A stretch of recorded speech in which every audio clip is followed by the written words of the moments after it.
সম্মানিত ভিউয়ার্স, আপনারা দেখলেন যে মূল বিষয়টা আমি কি করলাম, যে এটা হচ্ছে একটি ফ্যান চালিত ভ্রাম্যমান ধান ঝাড়া ডোল মেশিন। মানে এখানে ডোল, এখানে পিছনে দাঁড়ায় আপনারা ধান মারাই করবেন, এটার উপরে রাইখা বা এটার ছাড়া, আর নিচে ফ্যান আছে, ফ্যানের বাতাসে ধানের যে চিটা আবর্জনা এগুলো পরিষ্কার হবে। এবং একটা গাড়ি আছে, গাড়িটা দিয়ে আপনার এই মেশিনটা যে কোনো জায়গায় আপনারা বহন করে নিয়ে যেতে পারবেন। এবং এই মেশিনটা সারা বছর ব্যবহার করবেন। কীভাবে? এরপরে এখানে একটা গাড়ি হয়ে যেতেছে, জমি থেকে ধান আনা, বিভিন্ন সময় বিভিন্ন কাজ হইতে পারে, তো এই গাড়িটা দিয়ে আপনার মালামাল আনা নেওয়া করবেন।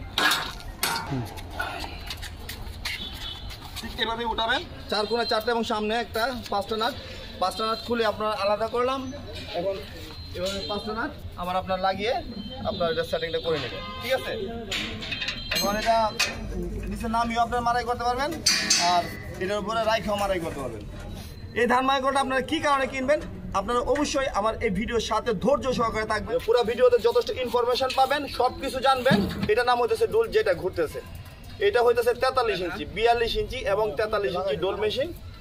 এই ডোল মেশিনটা সম্পূর্ণ লোহার, এবং সাধারণ লোহার ডোল মেশিনের চেয়ে আমাদের লোহার ডোল মেশিনের পার্থক্য একটু খেয়াল করুন। পাতিগুলো আমরা নাট সিস্টেম করেছি। এখানে দেখেন নাট সিস্টেম, এখানে দেখেন এই যে নাট লাগা, এখানে দেখেন নাট সিস্টেম। আপনারা প্রতিটা পাতি খুলে আপনারা মানে সময়ে সময়ে রিপেয়ারিং করতে পারবেন। আর এখানে দেখেন পাতিগুলা ছিদ্র করছি, এই যে দেখেন, এই যে দেখেন এগুলো ছিদ্র করা, ছিদ্র করে কাটাগুলা উপর দিয়ে ঢুকিয়ে ভিতর দিয়ে জ্বালাই করেছে। এই যে দেখেন এরকম পাতি রং করে লাগানো হয়েছে, এই যে ভিতর দিয়ে জ্বালাই। রিপেয়ারিং এর প্রয়োজন পড়ে শান মেশিন দিয়ে এভাবে একটু শান দিয়ে কেটে আপনারা কাটাগুলা বের করতে পারবেন, এই সুযোগটুকু আছে। এই কারণে আপনার এই কাটাগুলা ভিতর দিয়ে ঝালাই হওয়ার কারণে আপনার কাটাগুলা যখন ধান মারাই করবেন, যখন ঘুরবে কাটাগুলো খুলে যাওয়ার সম্ভাবনার বিন্দু মাত্র থাকবে না। আপনার থালগুলা দেখেন, থালগুলা এই যে স্কোয়ার বার, গোল স্কোয়ার বার, এবং থালের যে শীটগুলো দেখেন 16 গে শীট, 16 গে শীট দিয়ে করা। এগুলো রেডিমেড থাল না, আমরা নিজেরা থাল বানাইছি, বুঝছেন। এই যে দেখেন বাজ দেওয়া এগুলো তাকে থাল হয় রেডিমেড। ঠিক আছে, এগুলো খুব নিম্নমানের থাল দিয়ে কিন্তু মূলত ডুল তৈরি করে সারা বাংলাদেশে। দেখবেন এখানে শেপটা ব্যবহার করা হয়েছে, আপনার দেখেন 32 মিলিমিটার। 32 মিলিমিটার শেপটার জন্য প্রয়োজন হয় বড় বেরিং, 206 বেরিং। দেখেন 205 বেরিং এর শেপ হচ্ছে এটা, চিকন শেপ, আর 206 বেরিং এর শেপ হলো এটা।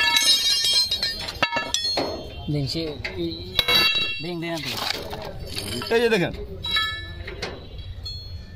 206 বেরিং এর শেপ হলো এটা, মোটা শেপের মোটাইয়া, আর এটা হলো চিকন শেপে মাল তৈরি করে, তো শেপটের টাল হয়ে যায়, ভেঙে যায়। আর মোটা শেপ 32 মিলিমিটার শেপ, 206 বেরিং। এই যে 30 মিলি শেপ, 32 মিলিমিটার শেপ, 206 বেরিং। এখানেও 32 মিলিমিটার শেপ, 206 বেরিং। পাখার বিষয়টা দেখেন, খুব হেভি করে তৈরি করছি যেন বাতাসটা বেশি হয়। আর পাখার যে কভারটা এইখানে থেকে এই নিচ পর্যন্ত, পাখার উপরে যে কভারটা থাকে, কভারটা করছি আমরা হেভি, মজবুত এবং বড় 12 ইঞ্চি কভার করছি। কি কারণে জানেন? যেন বাতাসটা বেশি ভিতরে সৃষ্টি হয়, বাতাসটা বেশি বের হয়। যে চাকার ভিতরে হাফসটা দেখেন, এই যে হাফসটা কিন্তু লোহার হাফ। এই যে দেখেন লোহার হাফ, এটা কিন্তু লোহার হাফ। ভালোভাবে খেয়াল করেন, লোহার হাফ। সবাই দিবে আপনাকে ডালাই হাফ, আমরা দিব লোহার হাফ।